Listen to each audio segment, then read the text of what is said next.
Welcome to the Point Noted Podcast with your host, Johnny B, and co-host who shows up whenever he wants to, former NFL player, Rashad Barnsdale. It's raw, unfiltered, and no topic is off limit. We talk sports, entertainment, culture, and a whole lot of random shit. Let's get to the point. Point of the podcast. You're hanging out with your host, Johnny B. And on today's show, we have a special guest in the house. We're going to take this, to the hockey ring. So we're going to talk everything hockey today. So hopefully you guys are excited about different topics today. I'm a little disappointed. We have Gino Hart in the house. Gino, how you doing? I wasn't big enough, so he's big time to me and not showing good, up man. for the podcast. Good. Honestly, in the house, that's what staying away from COVID. Big time you mean? You won't even come on. How you guys doing out there with COVID? Well, I'm a big Albany Great Danes fan, and now I'm disappointed because I was hoping to speak to a member of the football team. I love their logo, and whenever I used to play, I think it was what was the NCAA basketball game for that 2K Sports used to do? I used to always start with the Albany Great Danes because that was one of the choices. Yeah, it's a great name. School's a great name. I don't live too far from there right now, so it's definitely a great campus. But right. And I know there's a lot of people out there that are actually fighting. In every chance we get, we're gonna make fun of the recommendations. Right? I've got to get out there now. I've been to Rochester. I've driven through Syracuse. Perhaps that's just an I've been to American Rochester and Buffalo, but I haven't gone to I know you're Albany in Canada. We're in Canada. to stay in Syracuse for any prolonged amount of time, but I'd love to get out there. Vancouver. Oh yeah, absolutely, man. I'm in New York, so I know. Not a weekend, not a long flight to get out there. What sports do we have out here to watch? I don't even know, but I'm sure not bad at all. We got to open up the borders first. I think Vancouver. Do you notice people that actually obliging by the recommendations put in place and putting their mask on? Because what are you in Toronto practicing social distance and all that? Yeah, how's the COVID out there? Yeah, I think it's really going great actually. Today we had 0 deaths reported yesterday, and we had the second lowest tally that we've had since like April or something. I think it was 112 or 102 cases, something like that. Very low number, and it's trending in the right direction for sure. It's not like wow, that's great. Now we can't say the same about the states. The numbers seem to be going up. New York's doing well though. I looked at New York yesterday, and it's amazing how well New York State has been doing. I think especially because we're going through this phase and we're actually sticking with it, right? So we're going through this phase where you're limited on what you can do and who can be out there, and I think it helps. So I guess the real thing would be when we actually go full open, right? When everything can go back out there. Folks just gotta listen. I know you're in the States, it's getting pretty violent when you go to the store. How much would you don't have a mask on, they're not letting you in. Yeah, but I think one of the things is they're starting to, I'm not an epidemiologist, they're starting to really train people's behaviors to just wear a mask in indoor spaces and keep a distance, and people are starting to get acclimated to that because the research is getting better and better by the day. So, yeah. Right. Hopefully that when things do open up, that's something we'll adhere to. But that could be in the works. Yeah, and I saw a story online. Where pretty much every store really has a sign in front of the door that says had COVID, no mask, no, and they're standing in the house the whole time. And he wasn't. Yeah, there's been a few times where I got out the car trying to get into the store and I was mask around. I forgot my mask. Every time back to the car next to each other, and she didn't grab a mask and put it back on. Because you have to think about other people too, right? So if you don't catch it, whatever you have, do work somebody, Yeah, that's pretty cool. That's good. You just got to get people to start wearing it. That's hard to grasp. Pretty uncomfortable, but to save lives, right? We have to do it. Exactly. Yeah, I mean, people want to have freedoms or whatever. I guess the freedom to live without worrying about contracting a virus seems to be a more important freedom. Born and raised in Canada, not wearing a mask. But that's my opinion. I don't want to. Get too political on the show because that's never a good look from a Canadian to discuss American politics. I always am the bad guy when that happens. Oh my goodness! In America, that is definitely number one. You're an hockey guy. That's like you start playing hockey. You play fight. You play hockey growing up. Talk about politics. It doesn't matter. Like I have a buddy of mine. He's gonna listen to this podcast. He's gonna call me and be like, "Why you put me out?" Listen, I have a buddy of mine for over 20 years. Yeah, I still play today, and I know we're different. What we think. The way life should be structured and politics wise. Well, man, did he amaze me with this whole crazy thing going on. Some other things this man was telling me, I was like, bro, been friends for like 20-something years. I didn't know you were this. So what level of hockey do you have to play in Canada to consider? People go online and they learn all kinds of things. How to put it high level. Like now talking about getting to the pros, but I don't know. What level do you have to play in Canada hockey wise? I guess that's why they say keep politics out of everything, right? Competitive. Yeah, but I mean, it's kind of part of our being, right? Like everybody is political, whether it's government politics, politics in the workplace, politics in your household, right? I mean, politics is a part of life regardless. So there was always like two levels, like right. We don't want to lose our jobs in the politics, ordinary so level we'll that go ahead everyone and else move plays, but on. if not, then you I appreciate it. So you do cover the MMA, Aaron. So how'd you get into MMA? Divisions to that. There's well, I've always been really into MMA. And B and basically, I was really into basketball. I wanted to be a basketball player. You don't get paid, do you? My dream was when I was in college. No, I mean, I ended up getting a job as a producer for a Sirius XM radio show that where the host ended up being really into the UFC at the time. And this was probably back in like 2008. No, you're just playing about 12, 13 years ago. And to make I just really fell in love with the sport and started to really watch it closely. And did you play any other sport? It kind of took over as my favorite sport over time. And when I was working at TSN eventually got the rights to the UFC. And I kept talking to my boss, let's send someone. We got to cover this better. We're starting to get big stars are coming up, like Conor McGregor, Ronda Rousey. And eventually my boss just said, you should do it. You know more about the sport than anyone here. If you hadn't chosen really hockey, would have been soccer. Let's figure this out. And it's kind of, I think so. I'm a goalie, snowballed from there. I feel like there. Do you remember the similarities first there? couple of fights that you saw that it's kind of like locked you in? The first ones that I was at in person? Hockey's just my thing. But the first one I covered actually was UFC 205. Yeah, I have a guy out here that I play soccer and I covered that more as a producer. But that was the Conor McGregor versus Eddie Alvarez, the first fight in New York. We always amazed by how he stopped shots. What a great night that was. Hockey sport, and then right? From there, I've the goalie. Yeah, it's crazy. Like his knees are everywhere, his hands are everywhere. So many different, and we're just like, man. I mean, typically I'm in the back. So I'm watching the event the same way as everybody else. I'm watching it on a TV. It makes I just so happen to have the fighters coming to the back to talk to me right afterwards. But for the most part, my experience watching the actual events are pretty similar to those at home. A lot of legs. The one exception that I had was McGregor versus Mayweather, because I wasn't covering that in the back because we weren't rights holders for that particular event. So I actually sat in the stands and just watched it. The boxing analyst that we had for that event and the MMA analyst, they covered it more in terms of on the day of the event. They covered it more on site. From an on-camera perspective, on that particular day, there wasn't much for me to do that day other than to file a story. So I watched it just sitting in a seat like a fan, and that was a really cool experience because it was such a spectacle. And I was also really blown away by how in boxing, nobody shows up until the main event. Like the arena was just empty for hours and hours, and I was sitting there watching boxing matches with people I had never heard of before because I don't cover boxing. And then suddenly I was like, "Where is everybody?" Okay, so and then just suddenly, once the co-main event hit with Badou Jack, then people started to come in. But then by the time the main event went, of course, it's full. Right? It just amazed me because in MMA, there are so many people there for the very first fight of the night. I think that's one of the big differentiators between the two. Yeah, and I think, because in the MMA, you can get that knockout. Oh, wow. So they're going straight to, like, playoffs result that can happen. So you want to be there for it. It doesn't matter who's fighting.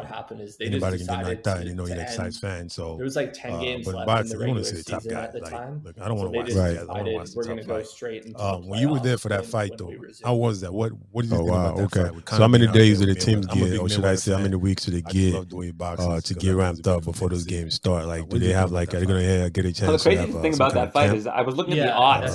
And before the fight started, you could get Mayweather at minus 250. So let me put this into context here. Because McGregor has never boxed professionally before this. And against exhibition games who did he fight? Who did Mayweather fight before he fought Connor's previous fight? It was Andre Ward. No, I mean Ward. Yeah. Who's the best team? So when he was facing, was it Andre Ward or was the other Andre? Yeah, Andre Durrell? No, Andre Ward. So when he fought Andre Ward, did he fight Ward? Because of the long layoff. Well, regardless, whoever he fought before, he fought McGregor. He was a minus 1,000 favorite, and I'm thinking, so that's against one of the best boxers in the world. He's a minus 1,000 favorite, and against the guy who has never boxed professionally, he's only a minus 250 favorite.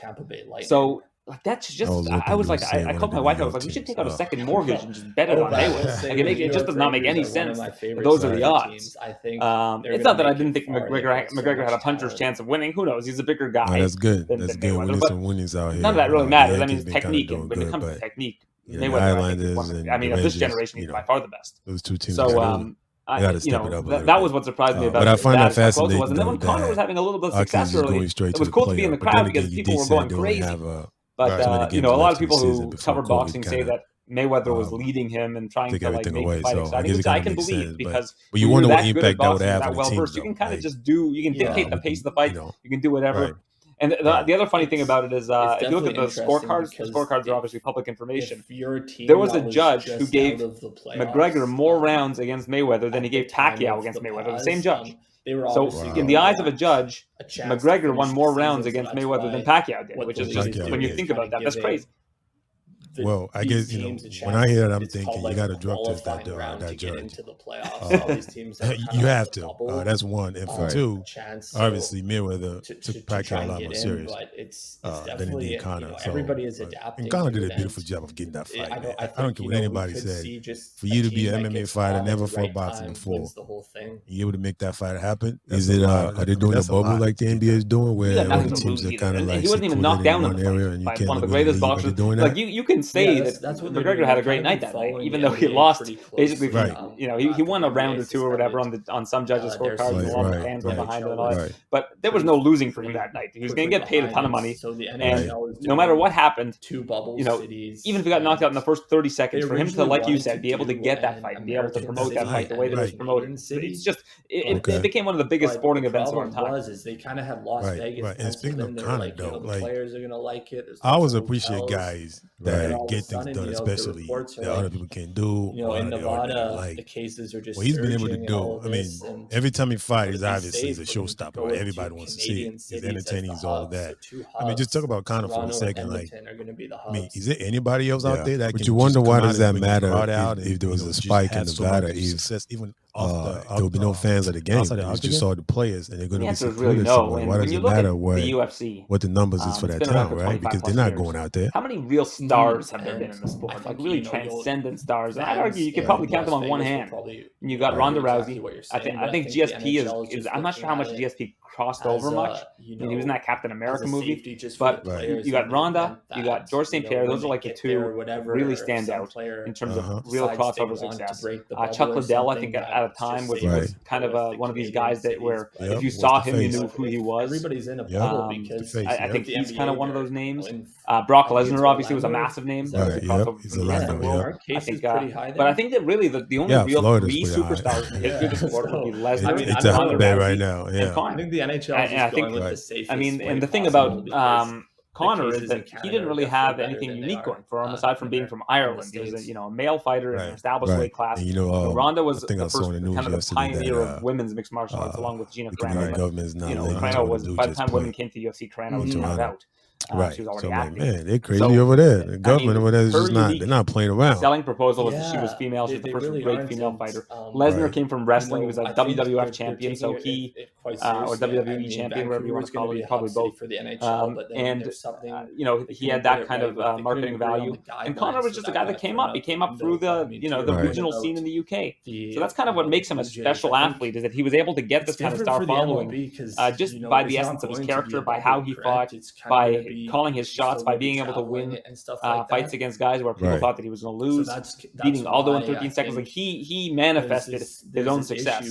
Whereas I think Ronda and Brock Lesnar happened to be kind of right place, right time situations. That's what they don't want. So I think, like you say, you just talk and you back it up. And the one thing about America, I'm not sure, it probably sounding over the water, is if you can talk, it would be. But I mean, I think it makes sense for the location, making it happen, for the geography, to support what you're talking about. Get more fans. And I feel like when Conor started talking, and I hear guys say maybe that's what Usman is missing. It's not entertaining. And plus, the way don't really care to watch. The way the MLB have it set up, UFC fight. I think a lot of the teams in the you buy that AL East and.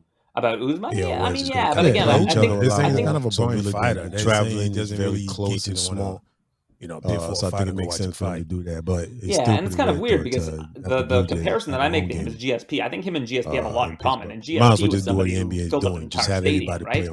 So, I mean, I think that Usman is a phenomenal fighter. But then we just talk about the crossover success of certain stars in the UFC. And I think Masvidal, if you look at the numbers from that last what does it look like for? And I think that a lot of that was attributed for to the NHL when it comes to young players. The NBA's got 18 years old and 19. And the way that he dominates people is just not eye candy sometimes for people. People don't really like the kind of wrestling style. What does the number look like for his fight with Covington was all stand-up, and it was an exciting fight. And I think Usman is a really like an just a age really limit good before they person, can get in? What does that look like? Person to have in the sport. He's just a very where the young a very smart in terms of fight IQ. He's up there with anybody in the UFC. Right. And he's just a very down-to-earth guy too. Like just from whenever I've interviewed him, he's just a very easy guy to talk to, which I think is good. But the problem is, I think that he sees that kind of Conor model when it comes to trash talk, and he kind of tries to emulate it because he sees that that's been a model for success for other people, and you want to try to maximize your earnings in the UFC. But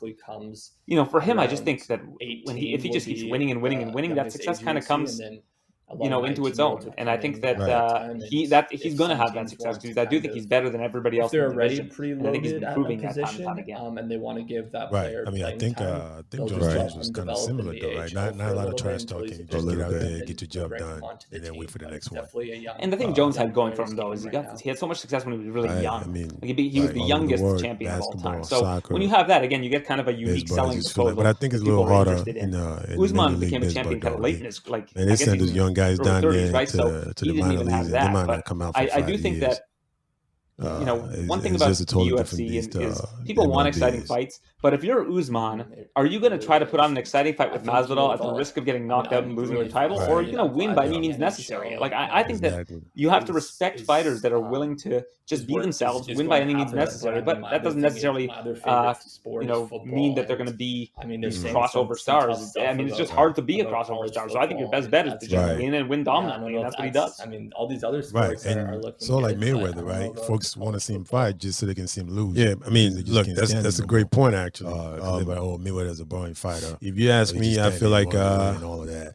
But college football might not happen. I really do. So I think, but I think we are a month away from things getting shut down. I really think a month from now we're really gonna know if we're going because I'm just gonna stick forward or going backwards with this whole COVID thing. But I'm leaning some of the legends. So college sports. What happened to her? Being shut down. I felt like what happened was. I mean, I'm a college soccer coach myself. Stand up to her and actually hit her, and they already shut it down for fall sports. And a lot of colleges already shut it down, saying no. Well, I think it's a couple of things, and I think a couple of things caught up to her. Number one, the game caught up to her. I think people eventually, I feel like the NCAA is a little worried about that because of the money involved. There's a lot of money. Was kind of set. I think that anybody really could have had success against her. I mean, she's still going to beat them on any given day. Speaking but of then money, also the pressure of being champion, some of these NHL fights, and the pressure of handling a loss the right way. She didn't handle that loss well. She still hasn't handled it well. She doesn't talk about it really. But as a guy that plays basketball and plays soccer, where we know we have fouls, we have just ended up not being able to handle. What I don't understand is how you can have that loss to Holly Holm fights, just derailed her mentally. It derailed her game. Explain that to in sport, and she had a lot of injuries. I mean, people don't talk about how she fought through injuries for much of her career. And I just think that eventually it came to a point where she knew she couldn't do what she was able to do in the past because the women's MMA had just evolved to a point where everybody kind of caught up. And you could kind of see that in the Misha Tate fight when she beat Misha Tate the second time. Then Misha was kind of kept making gains to settle this towards Ronda. And then once Holm came in, Holm was just much bigger than her. She was accustomed to fighting smaller women that could have probably made 125 pounds. They were on the smaller side of bantamweight, whereas Holm was a really big bantamweight. Wasn't able to take Holm down, and then Holm, because of her boxing pedigree and her striking pedigree, was just able to pick her apart. And that can happen on any given day. It's just how you handle your losses is what will define you as a fighter. And she handled her losses badly, and everybody kind of turned on her. Basically, those are more like no. I mean, I agree with that. And when I watched, I just felt like once somebody hit her, she just lost composure. She was just kind of scared again. Oh, here we go again. Oh, what am I supposed to do? And I was kind of like shocking to see that. Right, that I understand. She was. Fighting is just with the hands, right? You get rid of the stick and all that. Yeah, but it's controversial. Like you said, she just didn't handle it very well. But what was wrong with her? You said she was injured. What? I mean, I guess I feel like if you can, she was hurt. She could have just waited. With the exception of using a stick, but I feel like if you can fight, she knew she wanted to strike when the Irish were talking about her a lot of money. But it's just lingering injuries, like lingering injuries from her judo days. So I think her knees were starting to really fail her. Her hips, the kind of things that would get injured from having a successful judo career. I can't remember the exact injuries but I just remember her talking about how she was